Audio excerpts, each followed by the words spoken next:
Aquí pasa algo, ¿no? La voz va por un lado y el movimiento por otro. Bueno, ¿alguna cosa tenéis preparada?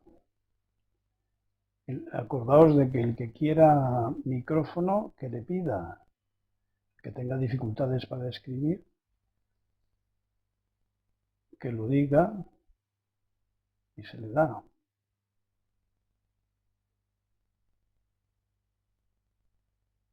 Sí, Julio, buenas noches. Ángela Gaso, David Gaso y Lara ha entrado en la reunión ¿Cómo lo sabes? porque pone que ahora somos ya 13 participantes. ¿Porque dice algo ahí o qué? Sí, aquí pone Lara ha entrado en la reunión. Bueno, ¿saber algún comentario, alguna pregunta, algún tema para desarrollar? ¿Curiosidad? ¿Algo?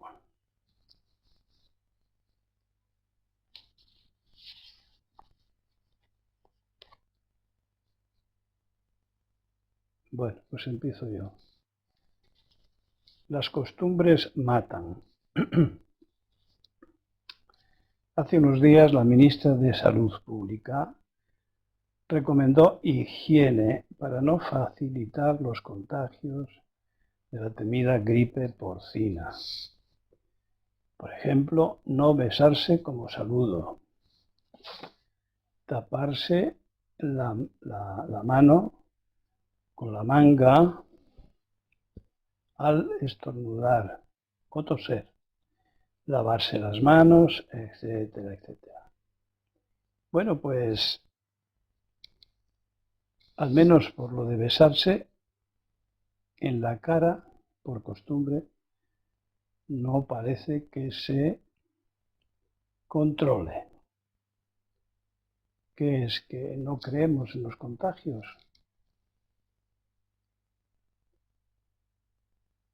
¿Por qué no se hace? Porque se tiene esa costumbre mecánica y por lo tanto somos poseídos por ella. Falta de conciencia, de atención, debilidad, infantilismo. Fijémonos en un hábito tan sencillo como nos puede matar. Esto tiene que ver con la educación cívica, no con adoctrinamientos. Educación cívica. Este país está muy necesitado, pero mucho. Es decir, la egocentricidad ha colonizado la mente con amplio desprecio respecto al resto de las personas, incluidos nosotros mismos. Reconoceréis que es el colmo. El colmo. Bueno, ¿algún comentario? Bueno, puedo añadir que es indispensable autoeducarse en estas medidas de interrelación ciudadana y en otras para autoeducarse en las relaciones con uno mismo. Y por eso, pues en el apéndice tenéis las 6 disciplinas de Daidoji, que es una buena manera de comenzar la práctica. Hay que adquirir lo que antiguamente se llamaban perfecciones. Hoy lo llamaríamos perfeccionamientos. Perfeccionamientos, os lo leéis y para otro día pues conversamos sobre ello. Son los primeros pasos para adentrarse en el camino de la lucidez. Son pasos meritorios. Meritorio quiere decir en el budismo zen básicos que facilitan el despertar. Bodaishin. ¿Algún comentario? Belén, buenas noches. Simca ya entrado y Sopengas. Buenas noches. ¿Comentarios?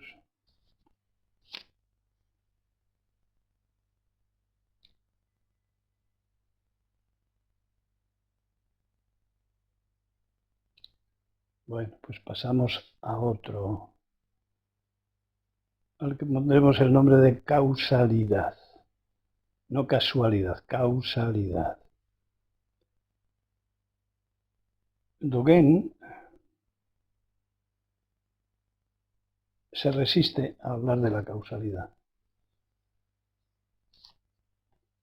Tira por la calle de en medio y acaba explicándola como el condicionamiento.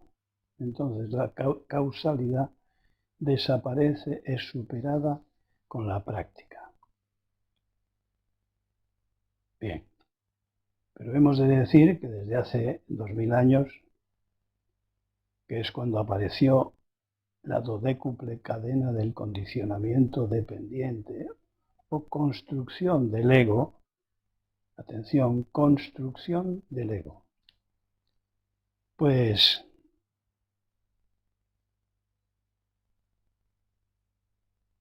se comprueban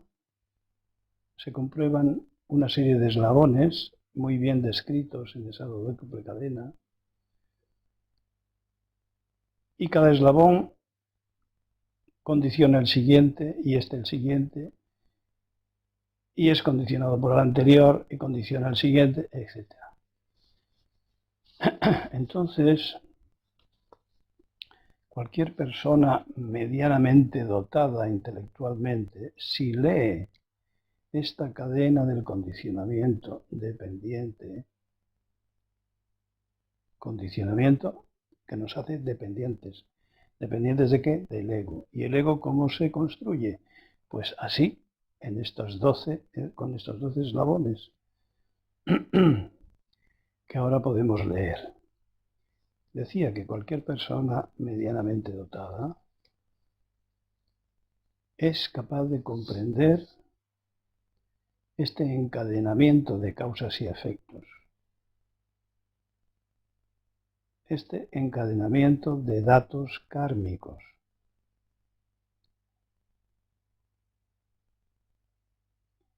Y si lo comprende, es inexplicable que no se avergüence de servir a un robot. Basta comprender esto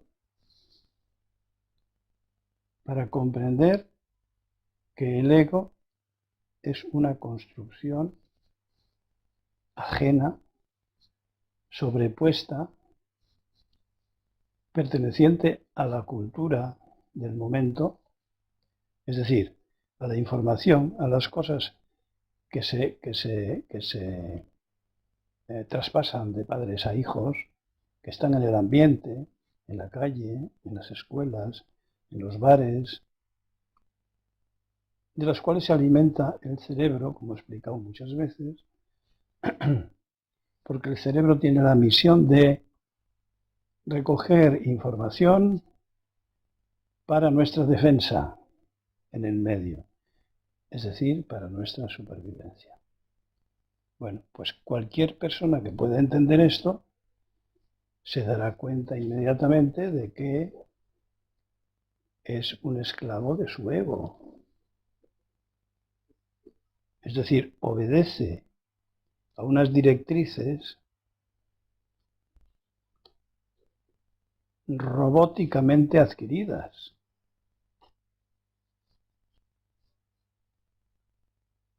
Es decir, se trata de un personaje, no de ningún ser vivo. Y la ignorancia nos lleva a creer durante unos años los años del sufrimiento, los años de las alegrías cortas, los años del deseo, de la ilusión, de la frustración. Nos lleva a creer que ese ego es yo mismo, cuando nada más lejos de lo real. Es decir, el ego condiciona percepciones falsas que ingenuamente nos creemos. Vamos a repasar un poco la dodécuple cadena, estos 12 eslabones de la cadena de la causalidad que conforman la mente superficial o del origen dependiente del deseo, el apego, el sufrimiento y el no sufrimiento, la huida del sufrimiento, es decir, la estructura del ego. A esto es a lo que llamamos karma, con sus partes bonitas y sus partes feas, con el bien y el mal, karma positivo, karma negativo, todo inventos de la cultura. Acuerdos inconscientes por parte de los ciudadanos de todos los países que están sometidos a los condicionamientos culturales de su entorno, de su cultura. Pero todas las culturas son egocéntricas. Es decir, en todos los países, en todas las culturas, yo antes que nadie. Yo y lo mío y el resto que se las arreglen. Es decir, el objetivo del ego es ganar. Sobrevivir pero ganando.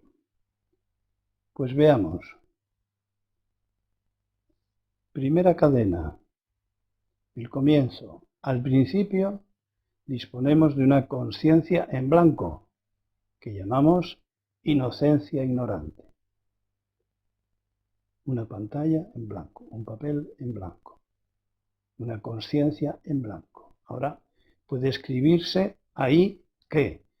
Lo que está repetidamente en el ambiente, lo que repiten nuestros padres, nuestros abuelos, nuestros tíos, nuestros profesores, nuestros amigos, nuestros parientes, en la calle, en la cama, en la universidad, en la escuela del pueblo, siempre es lo mismo. 2.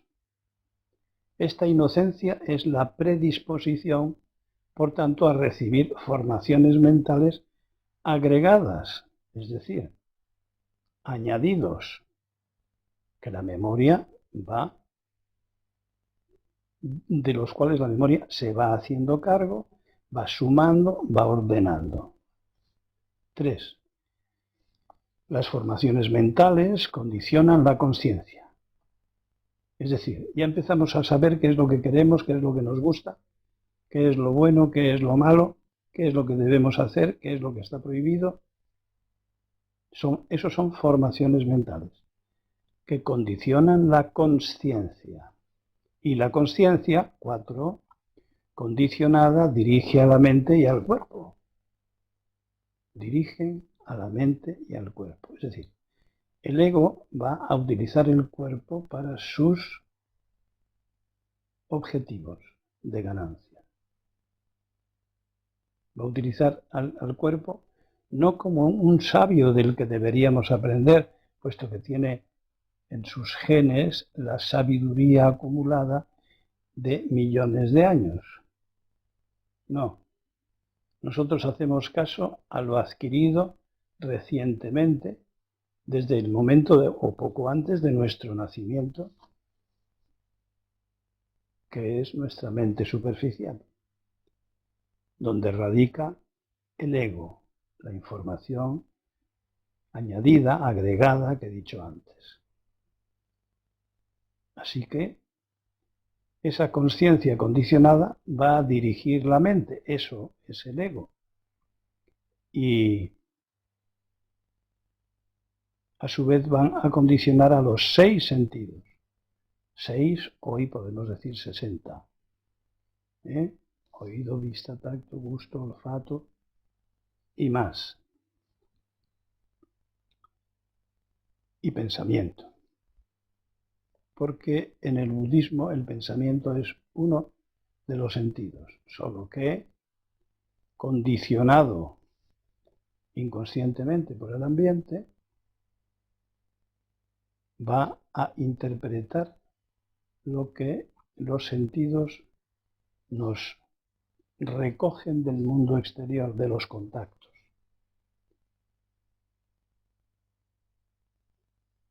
6. Los sentidos condicionados condicionan el contacto, por lo tanto.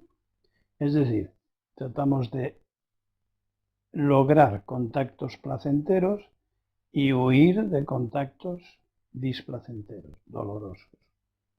Pero placer y dolor han sido condicionados por esas informaciones que constituyen el ego. De manera que, ante muchas situaciones que no son acostumbradas, vamos a huir de ellas y a perdernos todo lo que nos pueden aportar. Así que los sentidos condicionados condicionan el contacto. Este contacto sí, este contacto no. 7. El contacto condicionado condiciona la sensación. Es decir, las sensaciones no solo son administradas, seleccionadas, sino también interpretadas. En unas culturas, el blanco es señal de luto. Aquí es el negro. Respecto a alimentos increíblemente abundantes, los que nos negaríamos a comer. Y los que se negarían a comer, gente de otras culturas, si entrasen en la nuestra. Lo mismo respecto a vestidos, respecto a temas de conversación, ambiciones, etcétera, etcétera. Así que las sensaciones son seleccionadas por el contacto condicionado previamente.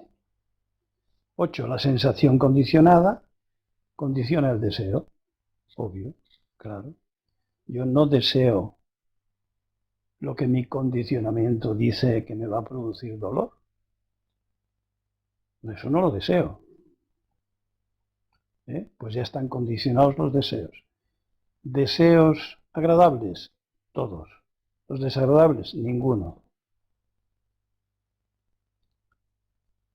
9. El deseo condiciona el apego, es decir, nos atamos a las cosas que nos gustan.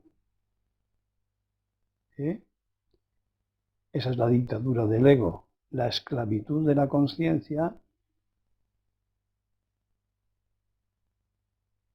a las cosas que llamamos positivas, buenas, agradables. 10. Esas ataduras condicionan ambicionar objetivos y metas. Los objetivos y las metas son proyectos más organizados. Ya no se trata del bocadillo de esto o de lo otro. Este le quiero, este no le quiero porque no me gusta o porque sí me gusta. Sino objetivos más organizados, más complicados. Pero fijémonos que proceden de ataduras previamente condicionadas. 11. El proceso de conseguir las ambiciones y metas condiciona la repetición. Otra cosa fácil de entender. Cuando se consigue una cosa utilizando tales medios y esa cosa es agradable, tendemos a repetir los resultados agradables de ciertas acciones. Por lo tanto, ya somos adictos, ya estamos enganchados de manera muy seria a conseguir metas y ambiciones. Repetimos. 12. La repetición condiciona la decadencia, la pena, la destrucción, la muerte, la lamentación, el dolor y la desesperación, que son sufrimiento, cuya causa es la ignorancia, es decir, la falta de lucidez, no caer en la cuenta de que todo eso está condicionado, lo cual nos remite al número 1 de la cadena, donde se cierra el círculo una y otra vez, adictivamente, mecánicamente, repetitivamente. Hace poco os comentaba algo sobre esa gente que en todos los pueblos y ciudades es fácilmente reconocible. Hay 1, 2, 5, 7, de los cuales se dice que tienen mucha personalidad porque son siempre el mismo. Todo el mundo les conoce porque son el mismo. Presentan la misma imagen, hacen las mismas cosas, se les encuentra en los mismos sitios. Bueno, pues eso no es tener mucha personalidad, sino tener muy poca personalidad. Es decir, estar cristalizados, estar esclavizados de tal manera a sus costumbres que son reconocidos en cualquier lugar. Y muy difícilmente se pueden salir de su corralito. Muy difícilmente. Y este es el gran problema que tiene toda persona que quiere cambiar. ¿Cómo salir del corralito de sus costumbres, de sus aficiones, es decir, de sus adicciones? Porque no somos adictos solo a las drogas. Toda tendencia a la repetición es una droga, es una adicción.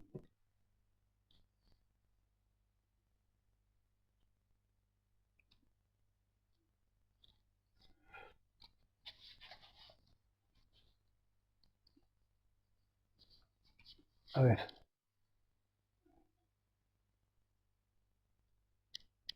¿alguna sugerencia? ¿Algún comentario?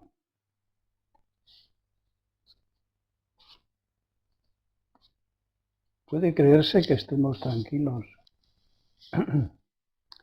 sabiendo que no somos nosotros mismos, sino un programa que tiene un único objetivo, que es sacar tajada de toda situación, no de unas sí y de otras no. Cuando el ego no repite de una manera simple los medios para conseguir sus objetivos, es decir, los pospone, observémonos a nosotros mismos, está procurando un beneficio mayor, todavía mayor, por medios complicados, indirectos. Un beneficio mayor. Pues esta es la esclavitud al personaje, ¿no? Estar condenados a obedecer al robot. Esto hay mucha gente que no se lo cree, pero es que no ha leído la doble cadena del condicionamiento dependiente. Una parte de ellos, si lo leyeran y lo comprendieran, no con ninguna lucidez especial, sino con sentido común, con lógica.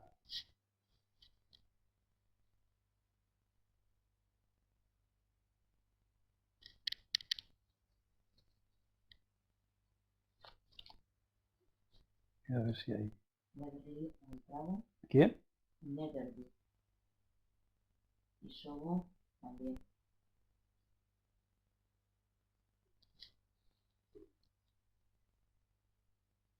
No hay ningún comentario sobre esto. Es fundamental para cualquier intento de liberación. O sea, cada persona que diga estoy harto de sufrir de las mismas cosas, por los mismos asuntos, por las mismas maneras, tiene que comprender el aspecto mecánico y robótico de nuestro ego.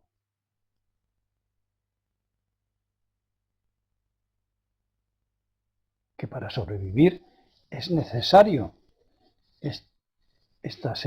son necesarias esta serie de adquisiciones, pero durante un tiempo, porque hemos de pasarnos la vida de esclavos. Y siguió, dice, la única conciencia real es la cósmica, ¿verdad? ¿Estamos siempre luchando con un fantasma, con algo inexistente?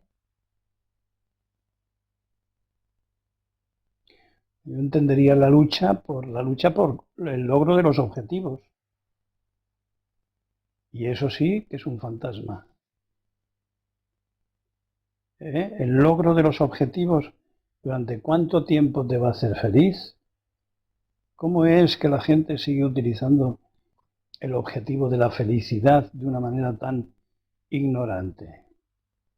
Es que alguien la consigue, es que no se le van las cosas entre las manos, es que las cosas no duran 4 días.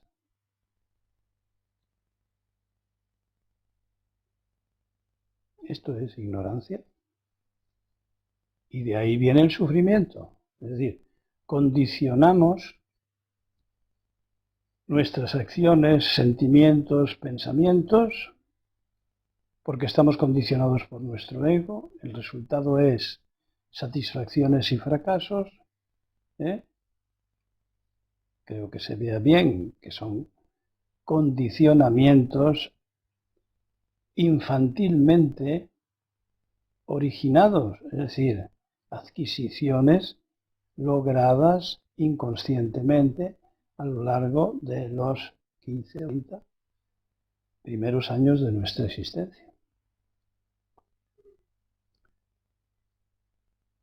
Corrientemente, cuando se llega a los 40, a los 50 años, se empieza a ver con claridad el autoengaño.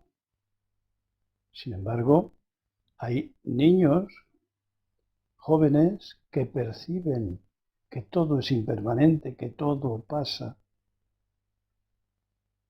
a esas edades y por lo tanto disponen de una lucidez previa muy importante.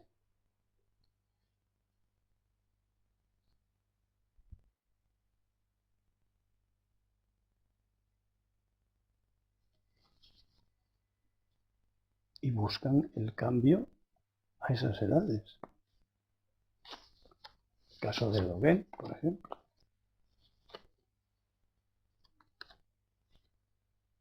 ¿Alguna cosa?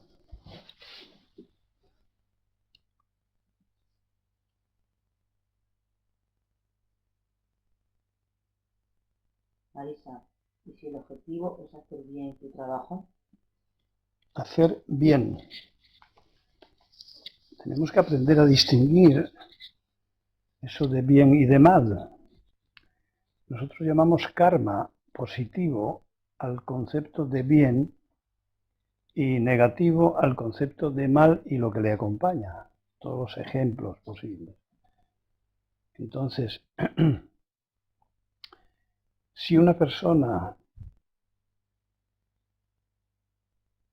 es tan rigurosa como para cambiar su vida por su trabajo, se trata de una persona muy enajenada en su ego, en los presupuestos de su ego, en las sugerencias de su ego. ¿Qué es lo que trata de conseguir una persona que se dedica a adquirir prestigio, a adquirir dinero, a adquirir ¿qué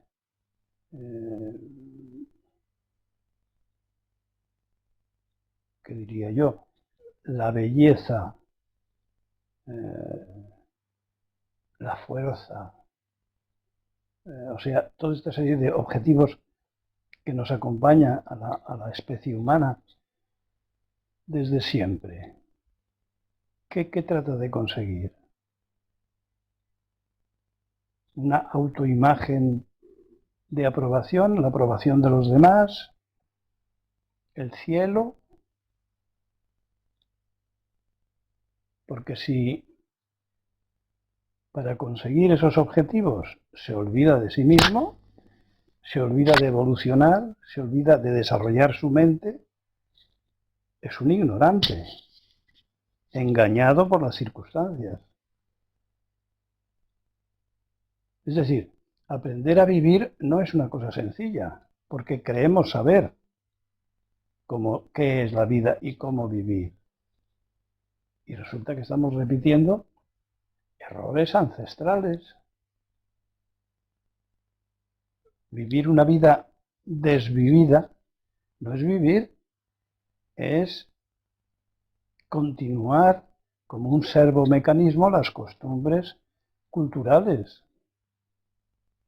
Es decir, un siervo más, un siervo vivo, un siervo potencialmente vivible. Pero ¿a dónde nos lleva el prestigio, el dinero, el éxito en cualquier campo? Si lo observamos detenidamente, no nos lleva a parte alguna, a ningún sitio nos lleva.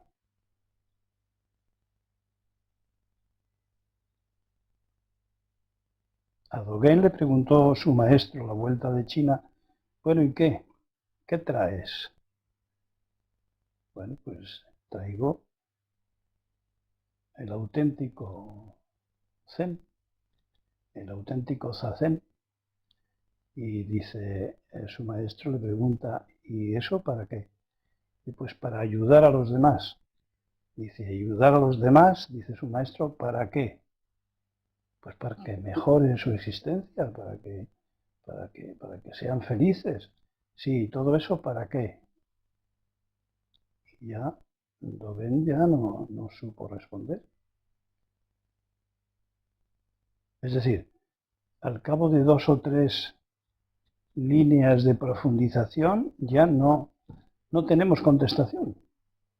Ahí es donde tenemos que conseguirla investigando de otras maneras que son siguiendo las enseñanzas de Buda. Es decir, desarrollando, profundizando en nuestra conciencia y que es sabia porque es la conciencia de nuestra naturaleza.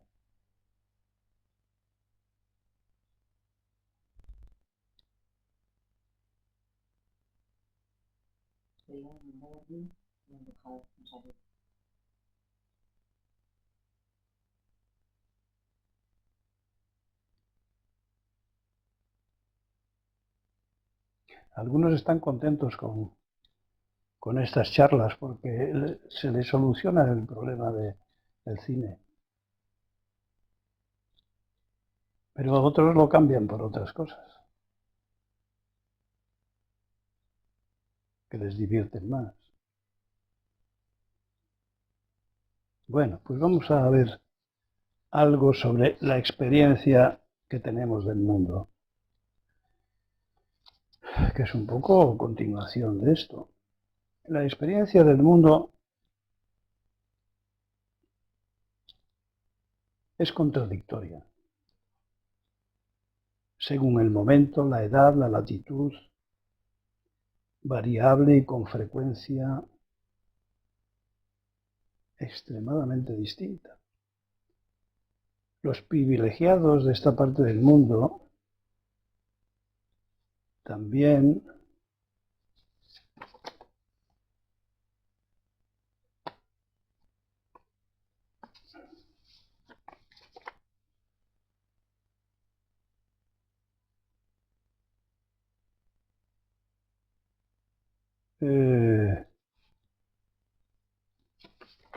pretenden el éxito en el trato con las cosas, se adaptan a sus deseos e intentamos modificar las circunstancias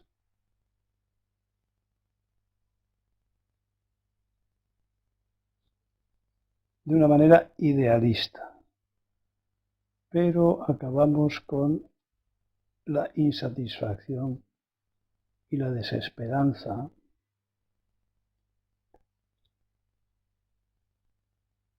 ningún estado es pensable y los deseos e ilusiones se van sustituyendo por rutinas y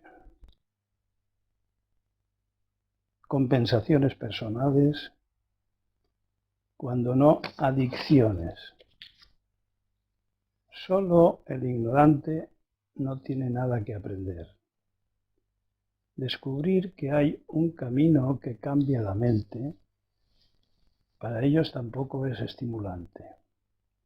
Solo el que comienza ese camino percibe que es posible hasta el apasionamiento. No sé si os puede decir algo de esto.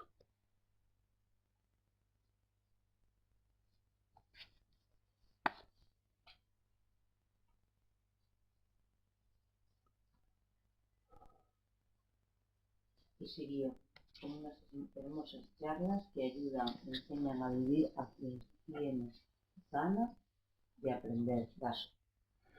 El que tiene necesidad de aprender.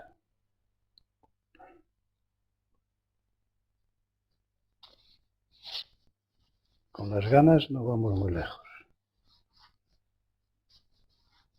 Con la fuerza de voluntad tampoco. Con los milagros tampoco. Con los medicamentos tampoco. Con el dinero tampoco. ¿Con qué sí? Alguna vez hay que preguntárselo uno a sí mismo. Y si la respuesta no la tiene, buscarla.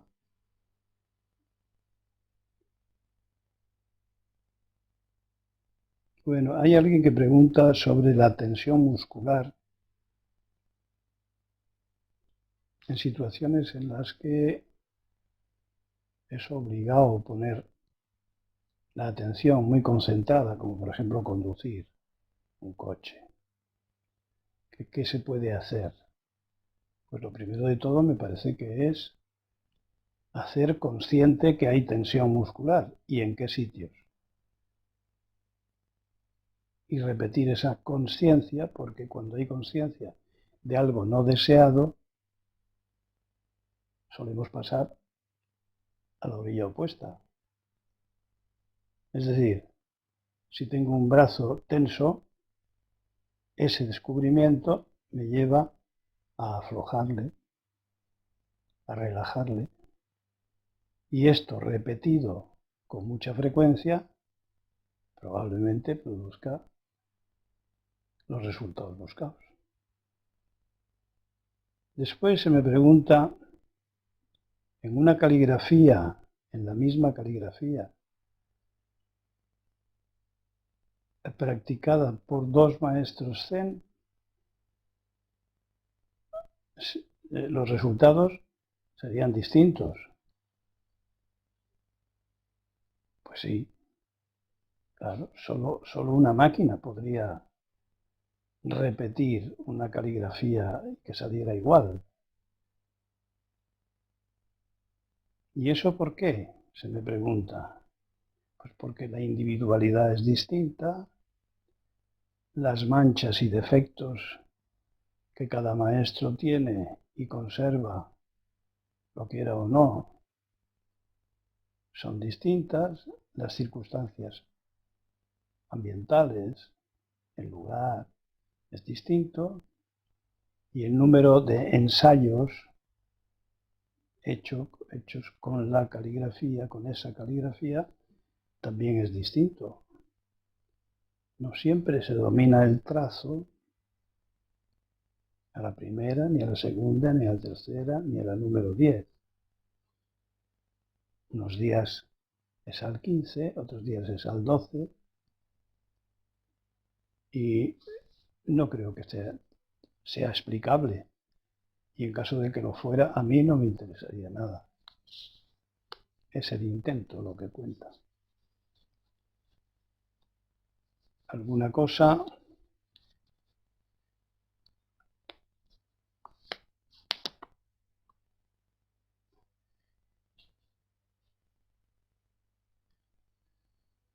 Pues dos palabras sobre evoluciones atípicas. Algunas mentes complicadas evolucionan complicadamente. Mentes complicadas, evolución complicada. Extrañándose de sus transformaciones. Es decir, cuando estas mentes complicadas observan que hay transformaciones en ellas, se extrañan sin atribuirlas a los cambios operados parcialmente con su cerebro, del que he explicado muchas veces que toma nota de todo lo nuevo, de ideas abiertas e inclusivas, no exclusivistas, sino inclusivas. Lo adopta, el cerebro lo adopta. Frente a las ideas egoístas, las ideas abiertas, no diré altruistas, que es otra cosa. Altruismo sería lo contrario de egoísmo. Y tratamos de salirnos del dualismo de los opuestos en lucha. Otra característica de estas mentes peculiares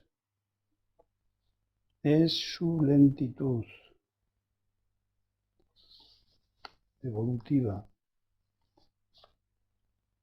sus dudas, la vuelta a las quejas, así como una práctica pobre en la que la extrañeza, las dudas, el tomarlo y dejarlo, se repite y se repite. Para unos, el camino es demasiado abstracto, para otros, demasiado comprometido o demasiado arriesgado, todo falso. No son más que resistencias. Ego. Si respiramos sin prejuicios, ¿por qué no introducir luz en la mente que piensa? Podemos pensar sin prejuicios, respirar sin prejuicios, digerir sin prejuicios, sin todos, es decir, quedarnos con ningún prejuicio. No creo que eso sea posible. Comentaba el otro día que el mismo Buda sufría por sus familiares. Otra cosa es que si era Buda sabía cortarlo.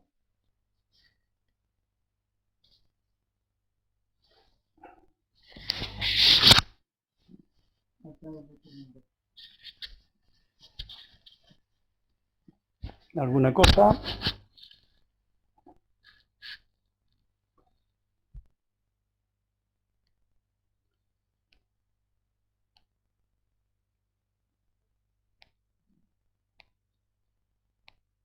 ¿Algún comentario?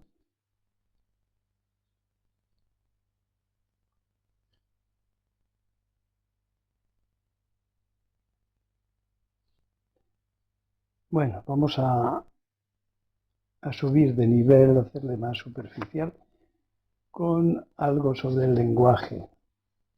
Datos científicos recientes, las mujeres, dicen estos científicos actuales, tienen más neuronas que los hombres dedicadas a las palabras y los sentimientos. Las mujeres, la media de mujeres, emite unas 20.000 palabras por día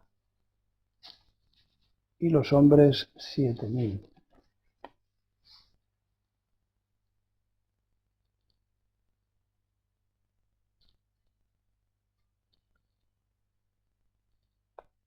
se ha descubierto un gen, el FOXP2, que regula otros genes también, que es el del lenguaje,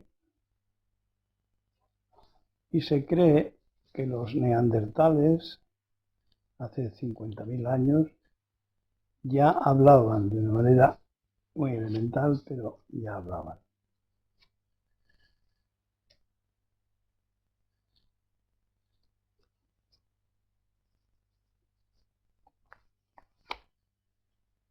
En otras ocasiones ya he comentado lo que en el Zen opinamos sobre hablar, tratando de reducirlo a las ocasiones en las que tengamos algo que decir.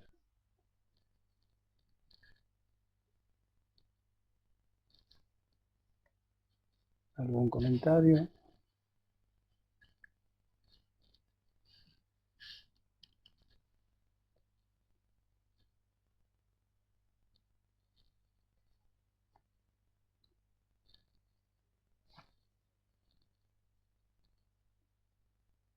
Lecturas. Nagarjuna, en el siglo II, uno de los constructores del Mahayana, describió y profundizó en la vía media, la escuela madhyamika, que se dice la sugirió Buda cuando salió del estado ascético medio muerto y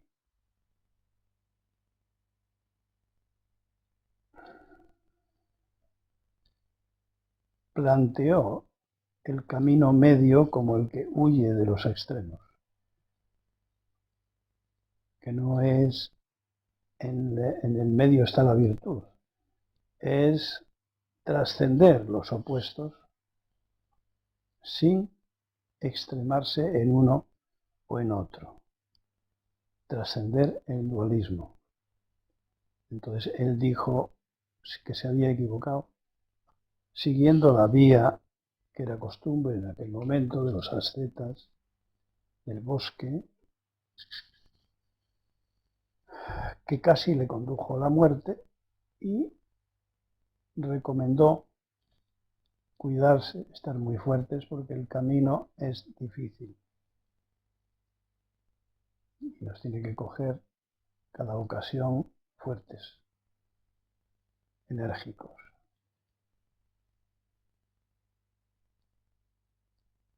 Con una energía disponible. Por eso, en las primeras charlas os hablaba yo de la energía y de las maneras de ahorrarla,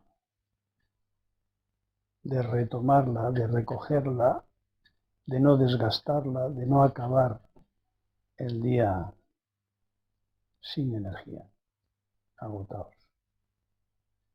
Difícilmente se puede seguir un camino sin energías, o con los restos, o con lo justo. Entonces, Nagarjuna decía, la vacuidad es el abandono de toda conjetura. Los poseídos por la conjetura del vacío son incurables. Es decir, los aficionados a leer y seguir leyendo y no parar de leer y buscar en internet nuevas cosas, están en el terreno de la conjetura.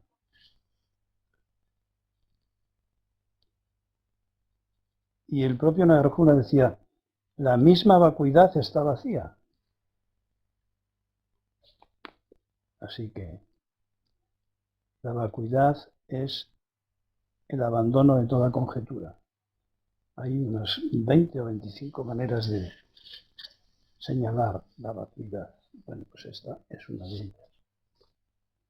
La búsqueda del camino, de la lucidez, se hace sobre todo en la práctica.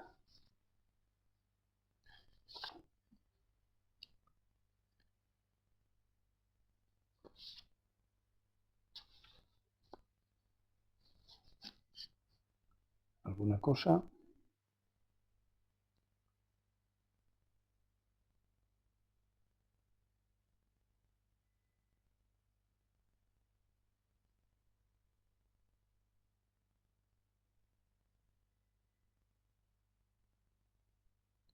¿Qué? ¿Lo dices?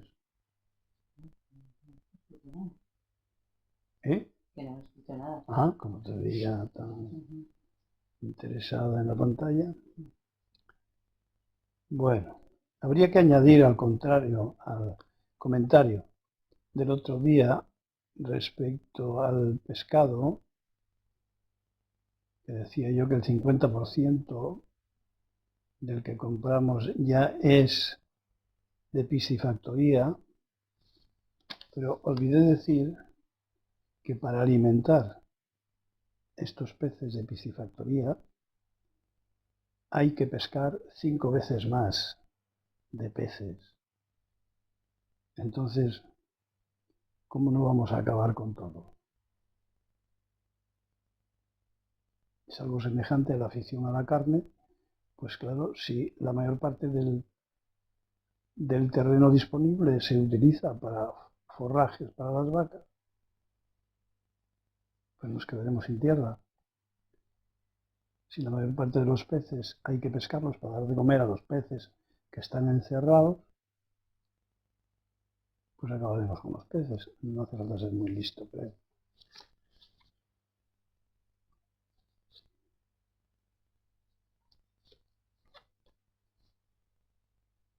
Y esto es exactamente lo mismo que lo que decía hace un momento con respecto al trabajo. La gente que trabaja el día entero y descansa para poder trabajar el día siguiente, el día entero, ¿eh? Es decir, tiene una hipoteca sobre su vida insalvable. Nunca se remontará a eso. Es decir, se acabarán los peces, se acabarán las tierras y se acabó la vida del que dedica su energía a un falso idealismo o a un idealismo como constituirse en héroe. En el budismo hablamos de esfuerzo, pero que jamás, dijo Buda, al sacrificio. Eso pertenece a otras doctrinas. ¿Eso qué? Dice, Gaso, y quieren empezar a cazar ballenas que ya se han recuperado y comen muchos peces. Gaso. Claro, claro. Hay que eliminar la competición. En fin, no hay mucha inteligencia en eso. A este respecto, Dogen explica muy claramente, y los maestros Zen de la tradición explican que la hierba más pequeña es indispensable, que cumple una función, que está ahí para algo, que un hueco es un crimen. Así que hay que revisar la colaboración que hacemos a este exterminio de plantas, animales y personas. Y solo por ser ignorantes, desconocer, no dejamos de ser responsables. Claro que también podemos decir, ¿irresponsables para qué? Si todo va a seguir igual. Si eso es otra conjetura.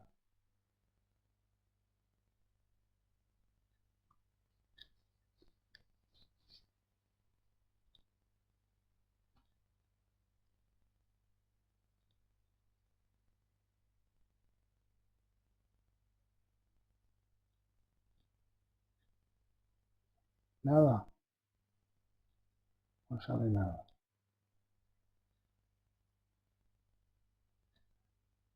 Bueno, última chuleta. Vivir realmente siguiendo a Buda. ¿Qué es vivir?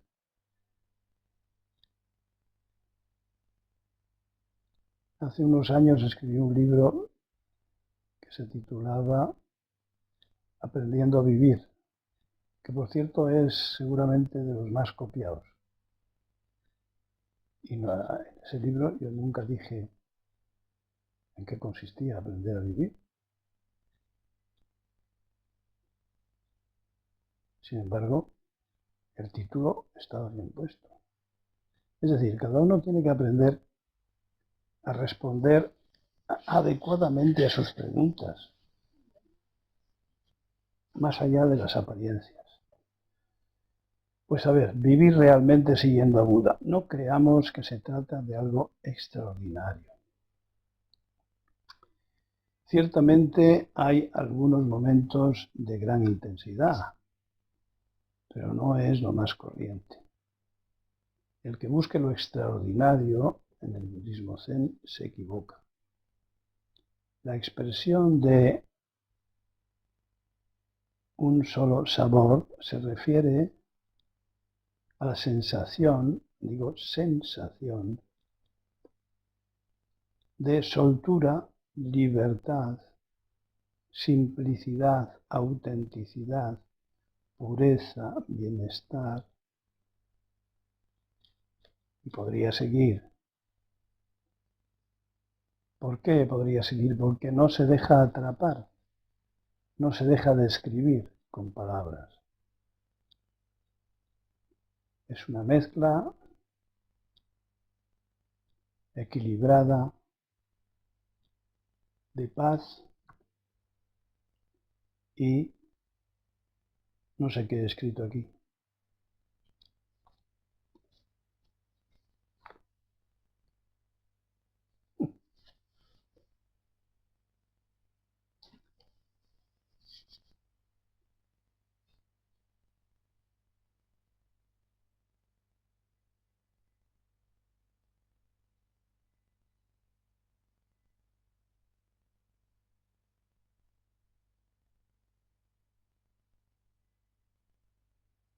El que quiera más, que tire de la cuerda.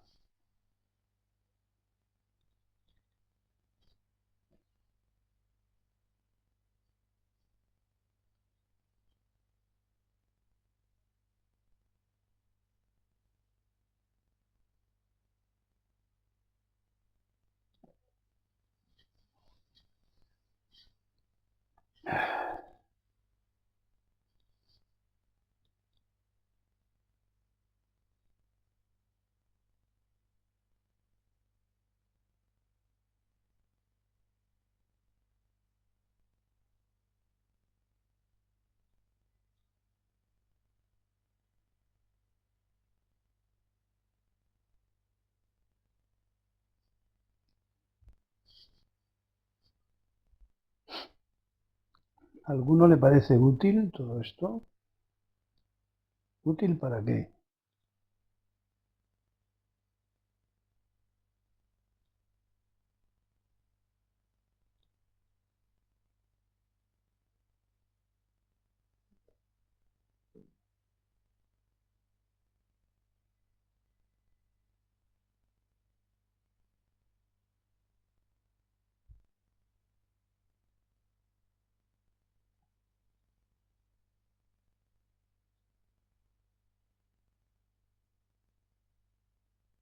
No, no te molestes, que no.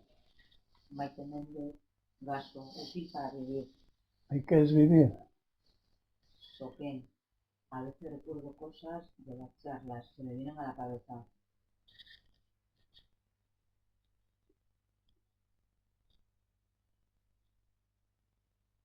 ¿Qué es vivir?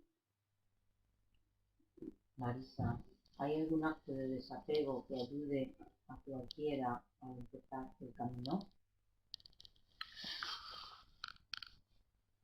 Claro, claro, el desapego a tu ego, hacia tu ego, siguió. Eso es la práctica.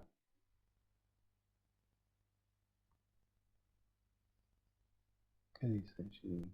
Útil para no sufrir inútilmente.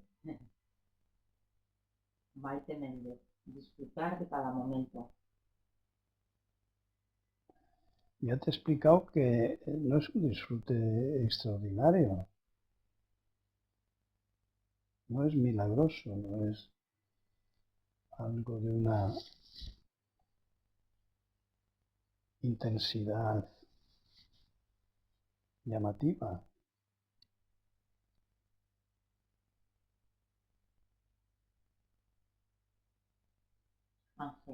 Ángela. Útil para aprender a vivir el presente. Ya, pero todo eso son frases fáciles. Hacedme alguna frase que explique vuestro estado de utilización. Ángela. Reaprender. Reaprender a vivir el presente. Que sí, que todo eso está muy bien, pero que no explica, y es lo que yo os pido, que expliquéis la acción de vivir, la utilidad para la acción de vivir.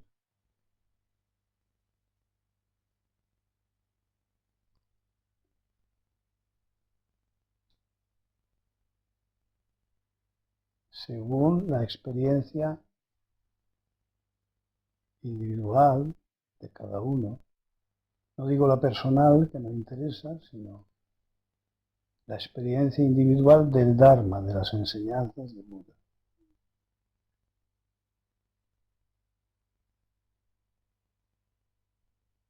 Quizá hay que dedicarle un poco de tiempo a escoger este tipo de lentejas, porque si me habláis de las piedras, no sirve. Aunque el hecho de descubrir las piedras es algo, que es lo que planteaba Marisa. ¿Qué hacer? Pues reconocer tu ego, reconocer cada uno su ego y poder prescindir de las preferencias, es decir, seguir el camino que marcan las instrucciones. Maite Méndez. Poner conciencia en cada instante, en cada acción. Marisa. Útil para ir viendo y separando al ego. Ángela. La acción es este momento. No sé cómo poder explicarlo. Lo percibo a cada momento. No sé. Lara dejó la reunión. ¿Quién? Lara. Ángela. Ver al ego es hoy mucho más fácil con la práctica. Antes ni me lo imaginaba tan claro.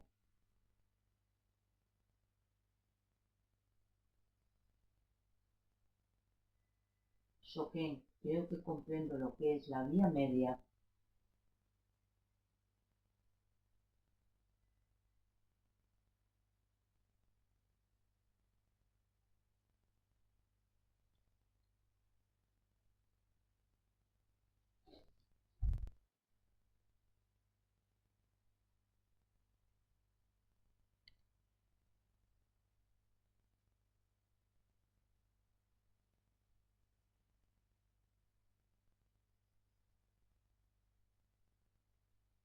Ángela, estas charlas son como una linterna.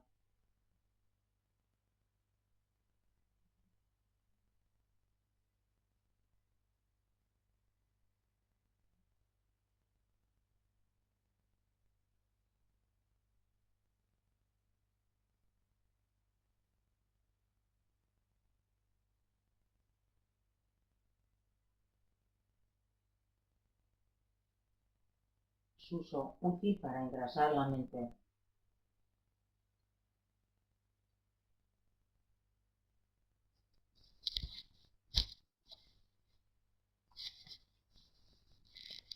engrasar la mente.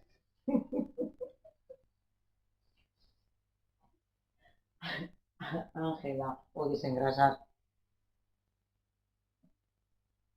¿No os dais cuenta de que tenéis respuestas para todo, pero desde las palabras? Yo no pregunto eso. Todo eso huele a zen, apesta a zen, a libros leídos. No, a mí me interesa el libro de vuestra vida. Es decir, respuestas originales, que quiere decir desde el origen.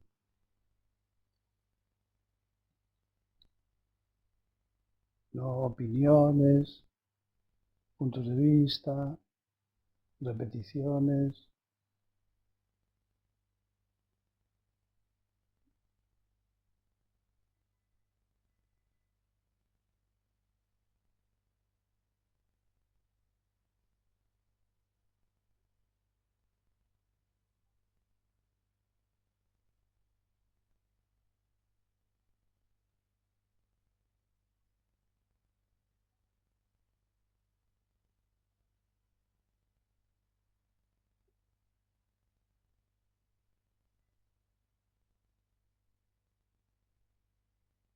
¿En qué se ha salido? Cada uno puede poner su ejemplo, o sus 1000 ejemplos, del corralito, de la jaula. ¿En qué?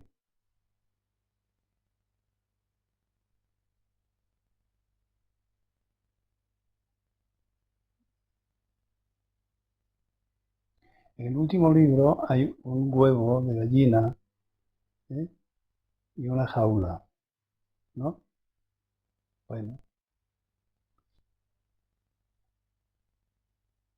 escuchando estas cosas, la jaula se hace más grande, el huevo más pequeño, el pollo vuela, el pollo canta, el pollo hace matemáticas, el pollo pinta, las barras de la jaula bailan, la cáscara del huevo cocina. Ángela dice, no, la jaula abre su puerta. Que no busco acertijos. No te das por vencida. Ay, siempre respuestas, respuestas. ¿Quién crees que responde? El que tiene las palabras, ¿no? Sirio. Descubrir observando sin prisa lo que nos rodea me sirve para juzgar, ni a favor ni en contra. Silencio, soledad, vacío de ego, mirar sin interpretaciones es ilimitado. Pero eso no es juzgar.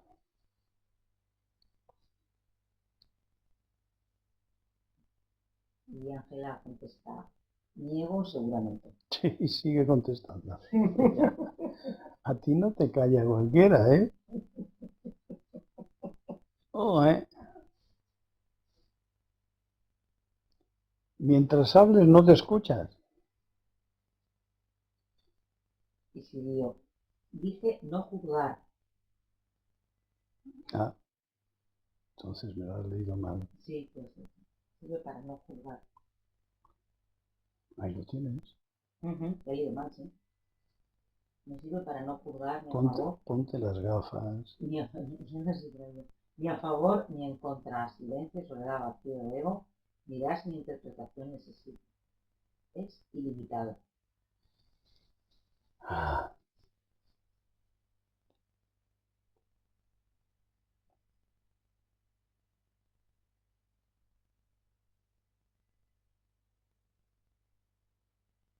venga, que os habéis estimulado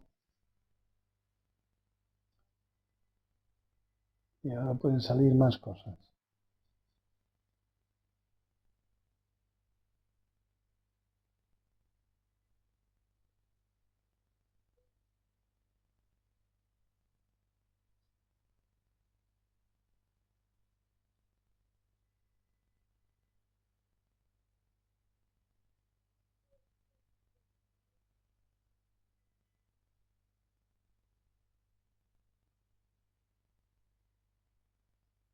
Bueno, ese es el buen camino. Hasta el próximo día, que es viernes. El viernes. El viernes. Ujú. Hasta el viernes.